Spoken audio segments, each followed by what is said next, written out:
ആ ഭീഷ്മർക്ക് പോലും ഭഗവാന്റെ ഉത്തമ ഭക്തനായിട്ട് പോലും മഹാജ്ഞാനിയായിട്ട് പോലും വില്ലാളി വീരനായിട്ട് പോലും ആജന്മ ബ്രഹ്മചാരിയായിട്ട് പോലും ശരശയിൽ 6 മാസം രക്തം വാർന്നു പറഞ്ഞ ദുര്യോധന്റെ ചോറും മോരും തൈരും കൂട്ടിയ രക്തം മുഴുവൻ ഒലിച്ചുപോയി ധർമ്മബുദ്ധി ഉണർന്ന നേരം മാത്രം മരിക്കേണ്ടത് ഉണ്ട്. കിറ്റു വാങ്ങി വോട്ട് ചെയ്തിരുന്നു വെറുതെ പോകുന്നു വിചാരിക്കുക. നിങ്ങൾ ഭീഷ്മരെക്കാൾ വലിയ പാപികളാണ്. ആരൊക്കെ ചെയ്തിട്ടുണ്ടെങ്കിൽ അവനോ വോട്ട് ചെയ്ത് അവനോ മാത്രമല്ലേ അറിയുള്ളൂ.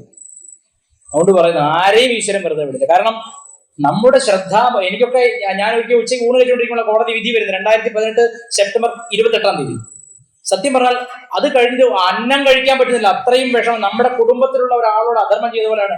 ഇപ്പൊ നാളെ തന്നെ ഒരു സംഘം സ്ത്രീകളെ അങ്ങോട്ട് അയക്കും കയറാന്ന് പറഞ്ഞപ്പോ നമുക്കുണ്ടായ വേദന നിങ്ങൾക്ക് എല്ലാം അറിയാമല്ലോ. ഈ നാട്ടുകാർക്ക് പ്രത്യേകിച്ച് അറിയാം, ഞാൻ പറയേണ്ട കാര്യമില്ല. ഞാൻ പറയുന്നത് ഇത്തരം വൈതരണികൾ നമുക്ക് വരാൻ കാരണം നമ്മൾ സംഘടിതരല്ലെന്നും